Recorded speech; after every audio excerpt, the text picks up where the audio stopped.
Sengilo lifuba lekondla umphefumulo elihlelweni lwakho Our Timely Word livile lesikhathi nemprofeti Promise Shongwe welibandla le-Chosen Generation of Jesus Christ. Busiseka.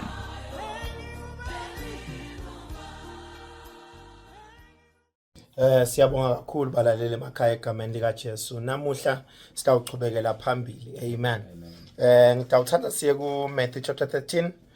Matthew chapter 13 from verse 50. Amen. Ngicela usifundzele from verse 50. Matthew 13 verse 50. Yes sir. Tibajike emlilweni lowesabekako. Lapho bantfu bayawukhala kakhulu bagedletelise ematini. Jesu wababuta wathi, "Nikuve kahle yini konke lokhu?" Baphendula bathi, "Yebo, sikuvile." Wase uthi kubo, "Ngako-ke wonke umfundisi womthetho loba ngumfundisi embusweni welizulu unjengamnikati wemudi lokhipha engqebeni yakhe lokusha nalokudzala." Wathi Jesu wasaqedzile ngale mifanekiso wase uyesuka kuleyo ndzawo wabuyela edolobheni lakubo wabafundisa esinagogeni labo. Bamangala badzimate bathi, "Lo muntu wakutholaphi lokuhlakanipha lokungaka ngale misebenti yemandla? Akusiyo yini indvodzana yembati le? Unina akusiye yini lona lokutsiwa nguMariya? Bomlakabo akusibo yini bakaJakobe naJosefa naSimoni naJudasi? Bodzadzewabo bona akusibo yini laba labahlala nathi? Kepha lona ukuthathaphi konke lokhu?" Bakhubeka ngaye. Kepha Jesu wathi, "Umprofeti uhlonishwa noma ngukuphi ngaphandle kwasendzaweni yakubo nakubantfu bakubo. Akazange ayende imisebenzi yamandla leminyenti lapho ngenxa yokungakholwa kwabo." Amen. That's our focus, bazalwane. It's Matthew chapter 13 verse 57 to verse 58. Akazange ayende imisebenzi yemandla lapho. Amen. Akakhonanga kwenda imisebenzi yemandla lapho, hayi ngoba emandla bekangekho. Emandla bekakhona. Bekagcwele amanengi anawo lamasu lamahle ngabo, anawo lamasu ekubanika lithemba nelikusasa bekanawo. Njenganyalo mlaleli ekhaya kunebantu labahamba etimende ehlukahlukene labathi butako ngenzango nenjongo yaNkulunkulu ngabo kulesikhathi sanyalo. Maybe sofika umuntu la ka give up khona la safuna khona kuphosa phasi kulahla lithawula. Ngithi mina mlaleli ungalahli lithawula. Kunetinto nje lekudzinga silungise lotawuphuma kuleli hlelo lanamuhla uticondzisisa. Amen. Akazange awende imisebenzi yemandla kuleyo ndzawo. Bantu bebanani, they were offended in the Lord. Amen. So I just want to talk about offense and why couldn't God perform miracles in that place? It was because the people were offended. Yini lo bekubabange ukuthi babe offended? Lesiswati litsini lithi bebanani bebakhubekile ngaye. Amen. Lokukhubeka sita analyze namuhla ukuthi kukhubeka nzini ukhula kangaka ukuthi uzuvimbe kwenta kwaNkulunkulu kuleyo ndzawo. Umcokiswa yini kangaka ukuthi ungavimba emandla kaNkulunkulu la ready kwenta tinto. Amen. Offense stopped the anointing. It hindered the anointing to work. Ngifuna kuletha namuhla imphendvulo kumlaleli losekhaya lo mangalako ukuthi uyathi before ngite kunalibandla nali. Bekunetinto lebetikhulunywa letinhle. Umfundisi bekathi angafundisa noma angakakubeka itanda. Emandla kaNkulunkulu bekavela gelede bekuba nebufakazi lobunene. Yini namuhla lokubanga esikuvimbeke kusebenta kweligcobo nemandla kaNkulunkulu tukempilo yakho encekwini uNkulunkulu lakubusise ngayo. Familiarity might be the cause. Kujwayela nekwati tinvo letide umsebenzi kuloko lenhlangene ngako kuleyo ndzawo. Hey, amen. So they were offended in him. Offense can hinder you from receiving from a certain anointing or from the presence which God has destined you to receive in. Amen. Kubega. Let's in the restaurant. This banana. Bakubeka ngayo uyathi uthi emlaleli bakhutshwa yini abakhutshwa indlela yende namuhla kuthi nale ndlela yendile nje bakhutshwa ukuthi bayathi ukuthi ukhule embi kwabo bebadlala na ibhola lapha ngesheya bebambona yothoda bayamathi babo wakhe wakha emaplango. Amen. They were even bold to an extent of being detailed about his family, proving how much they know him, only to discover that they don't know him. A person is a carrier of God. Only God can reveal what a person is.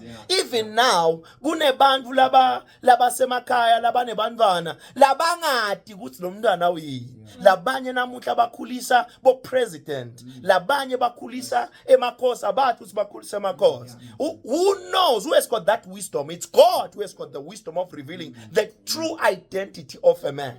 We hear in the scripture ngalenye ilanga Jesu ubuthi abafunzi bakhe uthi bantu bathi mina ndvodana yomuntu bathi ngingibani. Amen. So we tend to understand that the originality or what a person truly is hidden in the spirit. If people can emerge in the spirit, that's where we can discover who they are. Lokho ukuthi kumele kube nekuconzisisa, kumele kube nekwembulwa kwenjongo kuye wonke umuntu losemhlabeni kuzacale kuhamba kuloko labitelwe kiko.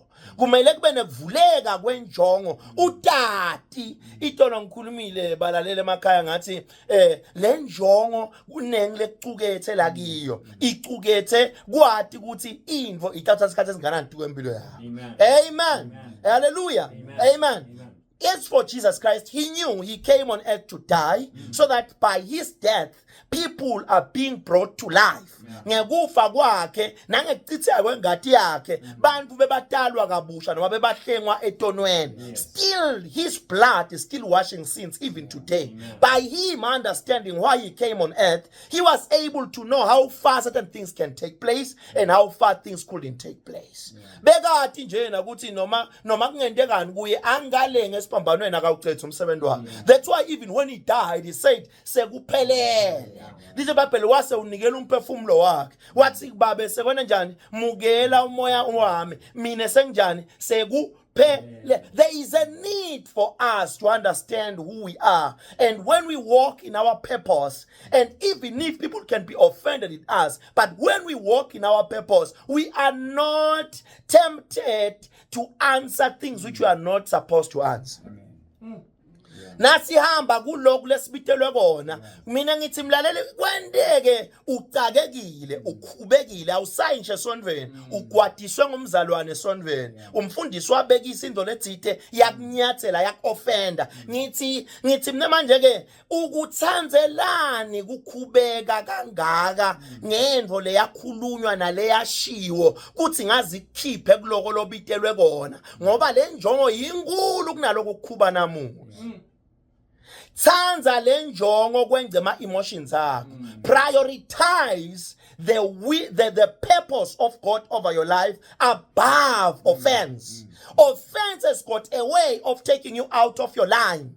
It can cause you to answer things which you are not supposed to. There is a man called John. The Bible said he died out of purpose. Jesus revealed the identity of John. He said, "Kude umprofeti lomkhulu kuna John. Goja na usembuseni ungetulu kwa John." He speaks about that on Matthew chapter 11. Amen. Do you understand that? So there are so many things that ithunyelwe sitha kubamba bazalwane ibakhiphe enjongweni yabo ngetindvo letincane. Namuhla ngidombula nje naku kwesikhiya noma naku lithuluso lokusetshenziswa sitha lokuthiwa i-offense ukukhubeka ngetindvo letithile. Jesu uyakhuluma futhi ngalenye ilanga uvakashele boMatha. Amen. Uthi Matha ukwathathwa yini kangaka? Matha bekakwatiswa ukuthi manje ke leni Mary anake Jesu ahlale na Jesu ahlale etinyaweni ta Jesu. Uthi Jesu manje ke Matha ukhathathwa yini? Matha the anointing and the presence of Jesus was in the house. The presence of the Lord was flowing because the anointing and the grace that is on the Lord will not be hindered by people who are offended by minor details. God is still at work in your church. God is still at work in the life of your man of God. The issue is offense. That's why you are unable to walk in the anointing and the grace that your pastor possesses. And you will never partake unless you change your mind. There is a need for the renewal of your mind concerning the information you have swallowed that is causing you not to be able to tap into the things of God. Amen. Mata ukhathathwa yini ukahle Maria kuhlala enyaweni tami isikhathi saloko nya, which means kunebantu laseba insensitive in the presence of God because of their emotions and feelings. I am here to call you out of your emotions. They have nothing to give to you. Only the presence of God has got something over your situation, over what you are going through right now. Bukhona bankulunkulu lokutoletha likhambi kulohamba tukwako kulokwethwele kulokugula lonako. Labanye bazalwane kuthi angembule nje namhla kulomsakazo ukuthi kunebazalwane kuphiliswa kwabo kubhace ekuthenini bashayile batali babo, bashayile abantu abathi mntanami ngiyakuxolela wangikhuba wenda kuthi nekuthi kodwa namhla ngiyakhulula ngiyakuxolela. Now wenda njalo your healing comes. There is an anointing of God that is hidden under offense. There is a need for you to take a step closer to the Lord. Forgive. Move forward. It's your time to press on. The presence of the Lord is present wherever you are. Amen. Hallelujah.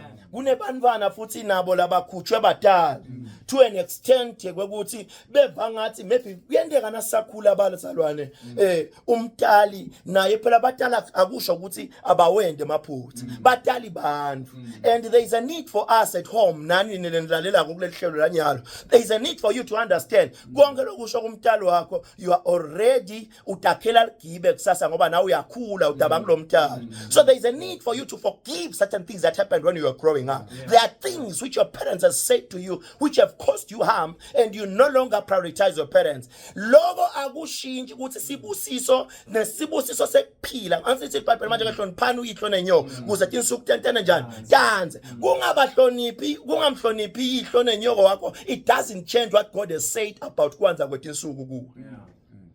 So namungakwata kwani there is a need for you to come down over your offense. Yehla kule nkalishi yekuthukuthela. Yehla kule nkalishi yekuba offended. There is an anointing of God moving on your direction. Offense can hinder you. God bless you. Ngidawuthanda kubusisa labasekhaya. Siyethemba futhi siyakholwa ukuthi ubusisekile wakuthatheka ngelive lanamuhla. Uma unesifiso sekuthandaza kanye nekuthola teluleko counseling sessions neMprophetic Promise, shaya noma ushiye umlayeto ngaWhatsApp ku76591921. Lihhovisi leMprofeti liseMbabane Eagle House Building, office number 10 Matfude Naka Railway. Hlanganyela nathi eChosen Generation of Jesus Christ njalo ngelisonto kusuka nga10 ekuseni kuya ku2 emini. Libandla liseMbabane Hilltop ngemuva kwe-waiting room yaseMhlambanyathi. Kuva kabanti vakashela likhasi lethu kaFacebook Chosen Generation of Jesus Christ with Prophet Promise. Asihlanganyele kanye ehlelweni ngemsombuluko lodako ngesikhathi lesifanako. Hlala ubusisekile.